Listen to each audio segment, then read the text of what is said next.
Halo, perkenalkan nama saya Isma Imung. Saya owner dari Sanggar Karisma Dance. Saya juga seorang pelatih tari, juga bekerja di perfilman sebagai aktris. Saya kalau dibilang menekuni tari itu berapa puluh tahun yang lalu. Karena ibu saya itu seorang guru tari, dan setelah saya lahir dari kecil saya dikenalkan oleh tari ibu saya yang memang membuka sanggar tari. Awal mulanya itu dulu saya nari di suatu acara namanya Angon Bocah. Di situ saya nari. Sebenarnya sudah lama nggak nari karena saya sempat kecelakaan. Saat itu saya sudah memutuskan untuk tidak menari lagi. Cuman ada teman yang datang terus menyemangati, dia bilang, "Ayo Mbak, nari lagi." Saya bilang, "Aku cacat deh. Ada apa meneh aku." Terus saya, "Alah, nari sing gampang-gampang ae, nari sing di YouTube lah." Tampillah di acara Angon Bocah itu. Nari berapa menit, 5 menit itu, turun dari panggung seorang ibu tanya, "Buka sanggar tari di mana?" "Oh, saya nggak buka sanggar tari, Bu." Terus teman saya yang punya acara Angon Bocah itu bilang, "Jangan bilang nggak buka, buka aja di tempat saya." Di tempat saya aja, Bu, daftar aja di sini. Terus akhirnya dari situ saya buka sanggar tari di Tegalrejo untuk pertama kalinya. Terus sekarang pindah di Kelurahan Wirogunan di Taman Siswa.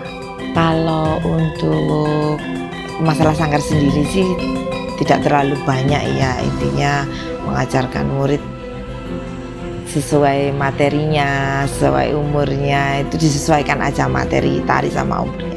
Cuman kalau di perjalanannya memang paling susah itu saat kita mengalami pandemi COVID-19. Di situ kan memang kita tidak bisa bertatap muka.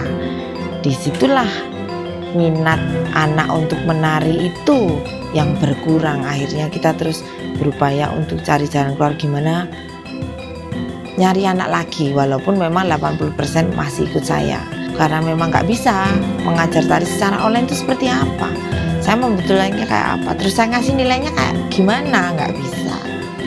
Setelah itu selesai kita terus promo lagi untuk sanggar tarinya, nyari lagi. Kalau dulu kita ikut di acara-acara ya, kita ngisi di acara-acara. Terus anak-anak setelah sudah COVID-19 selesai, banyak mall yang sudah dibuka, kita bisa perform di sana. Kita perform lah di sana. Kita perform di sana. Dari situ kan orang melihat, akhirnya bertanya, "Sanggar tari mana?" dan bla bla bla. Dan lebih hebatnya lagi karena sekarang ada media sosial yang bisa digunakan.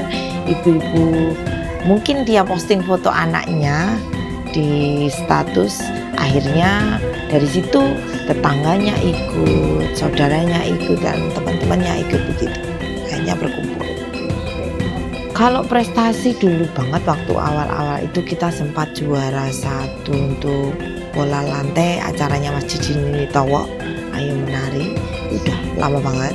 Terus yang terakhir itu bagi saya prestasi yang membanggakan adalah saya bisa memberikan suatu pertunjukan, yaitu sendra tari namanya Amboja, The Adventure of Limbo.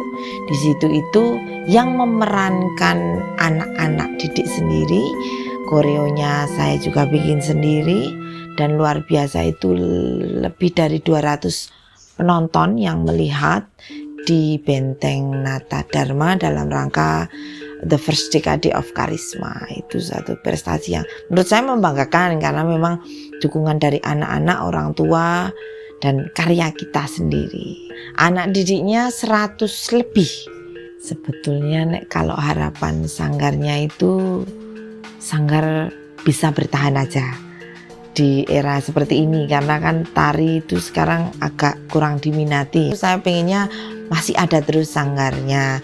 Kalau harapan untuk anak-anak ya semoga lebih berprestasi daripada sanggar itu sendiri maupun pengajarnya.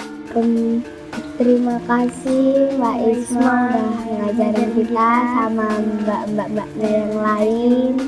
Pokoknya terima kasih banyak. I love you. Terima kasih Mbak Isma atas bimbingannya sampai saat ini. Mbak Isma sangat berjasa. Buat Mbak Isma, terima kasih sudah mendidik anak itu dari ikut sanggar ini dari anak kecil sampai saat ini. Banyak banget ilmu-ilmu yang sudah diberikan Mbak Isma kepada Amel. Amel terima kasih. Terus buat Mbak Isma kedepannya sukses terus,